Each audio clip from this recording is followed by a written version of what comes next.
Кіші Ақсу орта мектебі коммуналдық мемлекеттік мекемесі.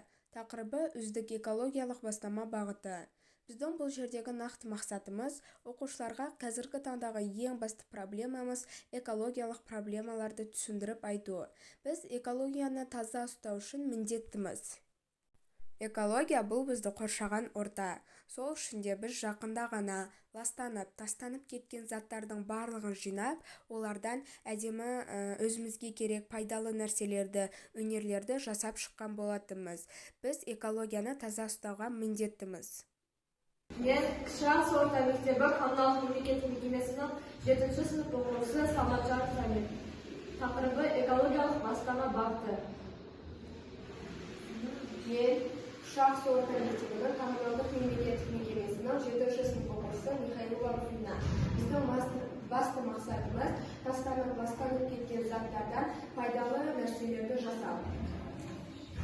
Мысалы, біз өмір сүріп жатқан аймақтардан алынған әртүрлі қоқыстарды қайта өңдеп, мысалы кигіздерден кигіз үй жасап, оларды пайдалы нәрселерге жұмсау. Содан кейін әртүрлі темірлерден, ағаштардан роботтарды жасау. Бізде тастанып кеткен бөтелкелер, пластмастардан сол қоқысты қайта өңдеп, әрқандай өнер туындысы ретінде гүлдерді жасадық.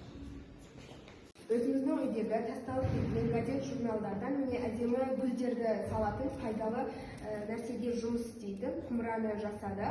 Бұл құмыраның барлығы газет журналдардан жасалған. Ішіне әдемі гүлдерді салып қойсақ болады. Ішіндегі әдемі гүлдер де міне тасталып кеткен бумагалардан жасалған. Содан кейін тасталып кеткен ескі кигіздерден біз қазіргі өзіміздің үйіміз шаңырағы бар кигіз үйді жасадық. Содан кейін біз тасталып кеткен ескі көмір тесектерден солардың бәрін қайта өңдеп, әдемі роботтарды жасадық. Қазіргі уақытта біздің заманымызда көптеген жаман аурулар пайда болып кетті. Ол аурулардың барлығы біздің экологиямыздың таза еместігінен, лас екендігінен. Сол үшін біз экологиямызды таза ұстауымыз үшін табиғатты тазалап, экологияны тазалауға міндеттіміз.